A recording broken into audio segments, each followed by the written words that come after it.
let's talk this gigantic and main event that has some crazy implications with it. Now we had, of course, number 4, Conor McGregor returning to the octagon in about a little over a year, and he returns against Dustin Poirier, who's an absolute killer. And we see Dustin Poirier shock the world, and he gets the KO about 2.5 minutes into the second round. And all I gotta say is perfect game plan, perfect execution, and Dustin Poirier looked like $1,000,000 last night on Saturday night. Yep, he had the better game plan. He had the better execution.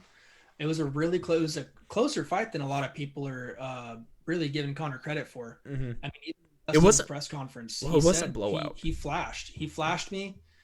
There was a moment there that he connected, and I almost went out, but he luckily, he kind of stumbled, I guess, a little bit, but regained himself, And we all saw that, his right? composure. He visibly got rocked. Yeah, Visibly. and there was about one or two times I think in the first round Conor really got him clean, but by the Conor end of won that the first first. round, by the end of that first round, the damage was just too much with that leg. I mean, we've seen that so often now. It's Well, absolutely can we talk about the guy crazy. that probably made this if I know it was a legit strategy, but like really cemented as a legit way to win was probably Justin Gaethje against Tony Ferguson. Well, I mean, it's Well, been at in the least one of the more game recent before that. ones. One Like of the more. Jose Aldo is probably one of the Ooh, more well known people for doing that. yeah. But yeah, Gaethje. I mean, think about Gaethje, what he would have done to Conor if Conor fought God. Gaethje his first fight back.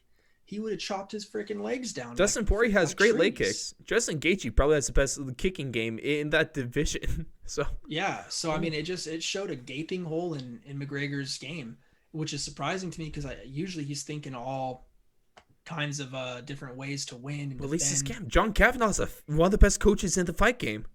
It was very surprising, and especially since he let it happen so often Mm-hmm. in the first round and didn't really adjust. You Well, know, what Dustin Poirier was saying in his post-fight press conference is that Conor was, although he checked a decent number of them, he wasn't fully checking it though, because when you check a kick, you turn your shin out so it's shin on shin and not just shin on calf.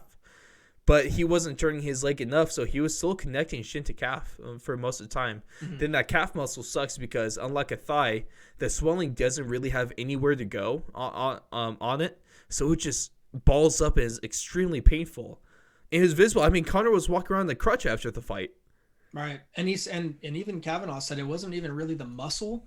It was more of that peroneal nerve where it's just kind of like an on-off button. It's like we saw with Sugar Sean. He sugar The shot him. same Same thing nerve. happened to Michael Chandler.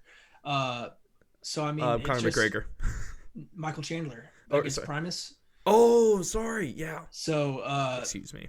sometimes it just happens, man. You get them in the right spot, and they're like Henry Cejudo, another guy. You get them in the right spot, and their leg it'll drop foot. It'll just like an off button. You can't do anything. Can't put weight on it. Nothing. No excuse though. Connor's not using that as an excuse. Neither is Kavanaugh. No. That's the exact opposite of an excuse. That is a pat on the back to Dustin and his team and saying, "Hey, you freaking hit a bullseye." Like that's not possible to do every time you even if you even try to do that. So we're seeing it a lot more often though nowadays. That's just something where the chin, that's not the only button now. We're seeing that there's a few other ways you can get these guys that otherwise make people really uncomfortable in that octagon. It's like what they say, So Blake. There's levels to this game, and there's more and more levels each day. there's more levels getting discovered each day, added each day.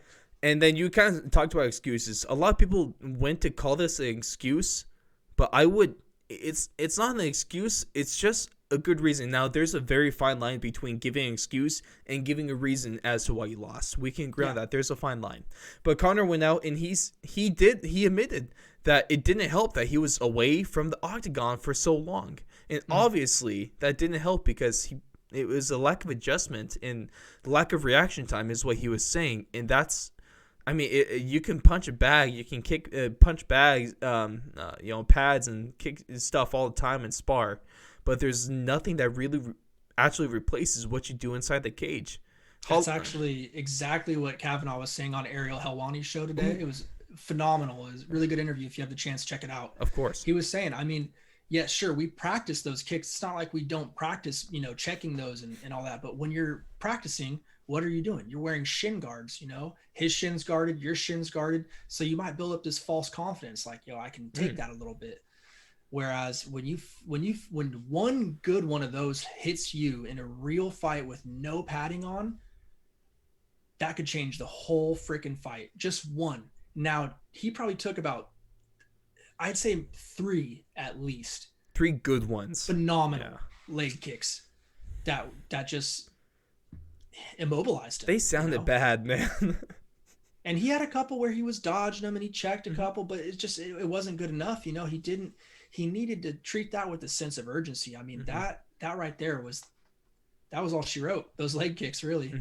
And then Dustin finishing him against the cage. I mean, that was, I was completely silent, and it's not like I was really even rooting for either one of them because, I mean, I respect both of those guys so freaking much. Dustin, what he's come back from in his career, Conor, what he's accomplished already in his career. I mean, both those guys, what they've accomplished. I was extremely happy for Dustin Poirier with this one. It was just so shocking because you didn't expect that. You did not expect Conor to get knocked the F out. See, well, it's because we've never seen him before. We've seen him get submitted twice in the UFC.